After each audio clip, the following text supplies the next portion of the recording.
அஸ்ஸலாமு அலைக்கும். இது சென்னை ஸ்டைல் பிரியாணி. பிடிக்காதவங்க யாருமே இருக்க முடியாது. பல சுவையில் பல முறையில் நாம் பிரியாணி செஞ்சுருக்கோம். அதில் ரொம்ப ஃபேமஸாக இருக்கக்கூடிய தலப்பாக்கட்டி பிரியாணி இப்போ எப்படி செய்கிறதுன்னு பார்க்கலாம். இதுக்காக நம்ம ஒரு மசாலா ரெடி பண்ணிக்கலாம். ஏலக்காய் 4 பீஸு, கிராம்பு 4 பீஸு, பட்டை 2 இன்ச்சில், பிரிஞ்சி இலை 1, ஜாதி பத்திரி 1, ஸ்டார் அனைஸ் 1, ஜீரகம் 1 ஸ்பூன், மிளகு 1 ஸ்பூன், பெருஞ்சீரகம் 1 ஸ்பூன், இதெல்லாம் போட்டு நம்ம கிரைண்ட் பண்ணி எடுத்துக்கலாம்.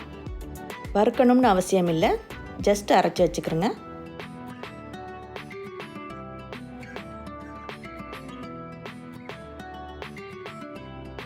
ஒரு கப் அளவு சின்ன வெங்காயம் உரித்து 5 பச்சை மிளகாய் சேர்த்து ஒரு கோஸை அரைச்சி எடுத்துக்கிறோங்க.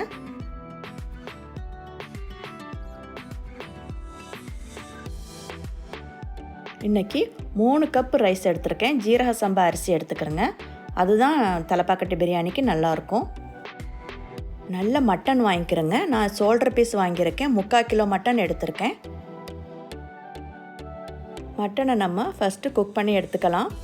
1 ஸ்பூன் இஞ்சி பூண்டு, தேவையான அளவு உப்பு, ஒரு 1/2 கப் தண்ணீர் விட்டு ஒரு விசில் வச்சு எடுத்துக்கலாம்.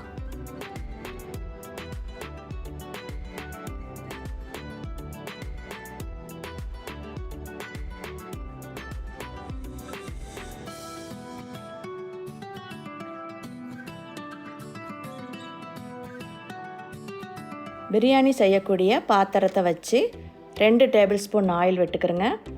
3 டேபிள் ஸ்பூன் நெய் ஆட் பண்ணிக்கிறேங்க.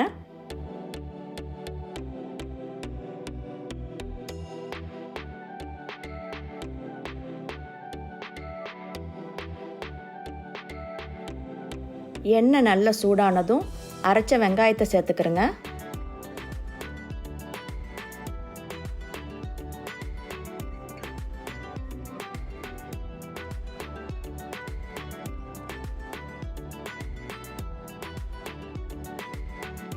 மிதமான சூட்டில் பச்சை வாசனை போகிற வரைக்கும் வதக்கி விட்டுட்டுருங்க.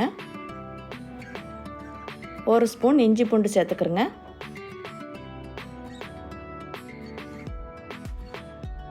ஒரு 2 மினிட்ஸ் வதக்கிட்டுருங்க. அதுக்கப்புறம் நம்ம அரைச்சி வச்ச மசாலாவை சேர்த்துக்கலாம்.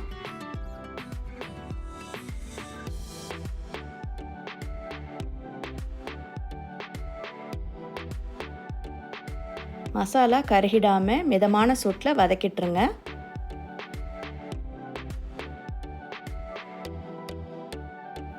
கொத்தமல்லி தழை, புதினா இதில் சேர்த்துக்குங்க. உப்பு தேவையான அளவு சேர்த்துக்கிறங்க. நம்ம ஏற்கனவே மட்டனில் கொஞ்சம் சேர்த்துருக்கோம். ஸோ இதுக்கு தேவையான அளவு மட்டும் சேர்த்துக்குங்க. மிளகாத்தூள் 1 ஸ்பூன், மல்லித்தூள் ஒரு ஸ்பூன் சேர்த்துக்கிறங்க. 2 ஸ்பூன் தயிர் சேர்த்து நல்லா கிளறி விட்டுட்டுருங்க.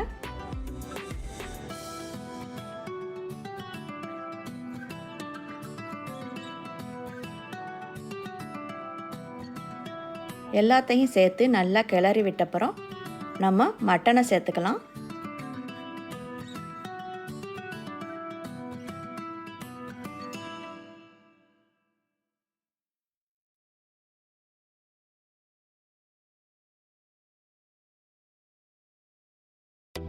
மசாலா மட்டனோட நல்லா சேர்ந்து வர்ற வரைக்கும் நல்லா கிளறி விடுங்க. ஒரு 5 to 8 மினிட்ஸ் நல்லா கிளறி விட்டு தண்ணி சேர்த்துக்குங்க. நான் 3 கப் ரைஸுக்கு 5.5 கப் தண்ணி சேர்த்தேன். ரொம்ப சரியாக இருந்தது. ஜீரக சம்பா அரிசிக்கு 1க்கு 2ங்கிற அளவில் தண்ணி சேர்க்கணும்.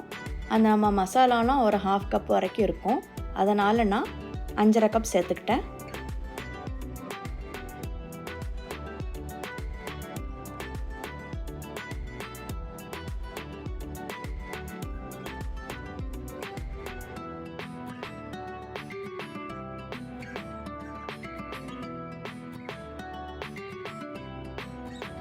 இந்த டைமில் 3 கப் அரிசிக்கு தேவையான அளவு உப்பு சேர்த்துக்கிறோங்க.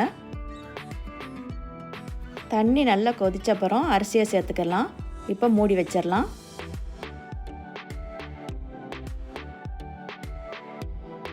அரை மணி நேரம் ஊற வச்சுட்டு அந்த அரிசியை இப்போ சேர்த்துக்கிறோங்க.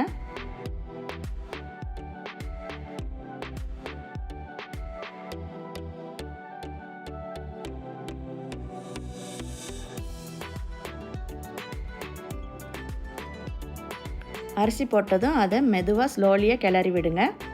மூடி வச்சிடலாம். இப்போ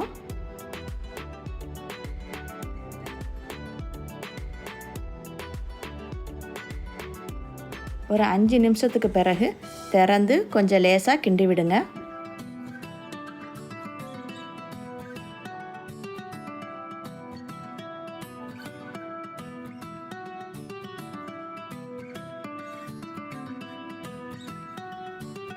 ஒரு 3/4 பதம் வெந்தப்புறம் ஓப்பன் பண்ணி நம்ம ஒரு டேபிள் ஸ்பூன் அளவு லெமன் ஜூஸ் ஆட் பண்ணிக்கிறோங்க.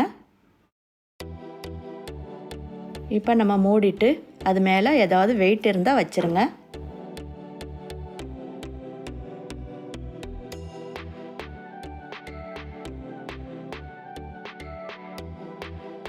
நான் ஒரு சிம்மர் பிளேட் வச்சு அதை தம் வச்சுட்டேன். தோசைக்கல் கூட இதுக்கு யூஸ் பண்ணிக்கிறலாம். ஒரு 20 நிமிஷம் தம்மில் இருக்கட்டும். நான் லெமன் ஊற்றுற டைம்லேயே நல்ல வாசம் இருந்தது. வீடு ஃபுல்லாக நல்ல மணமாக இருந்தது.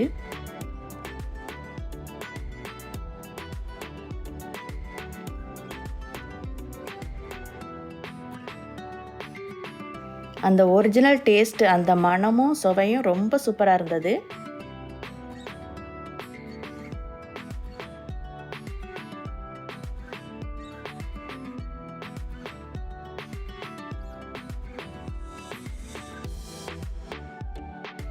நீங்களும் கண்டிப்பாக இதை ட்ரை பண்ணி பாருங்கள்.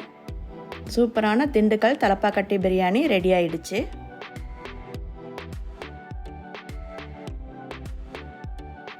அன்னைக்கு பிரியாணியோட சிக்கன் 65, முட்டை, சாலட்லாம் வச்சு நாங்கள் என்ஜாய் பண்ணோம். ஸ்வீட்டுக்காக ஃப்ரூட் சாலட் எடுத்துக்கிட்டோம். நீங்களும் இதே மாதிரி ஒரு நாள் ட்ரை பண்ணி என்ஜாய் பண்ணுங்கள். தேங்க்யூ ஃபார் வாட்சிங்.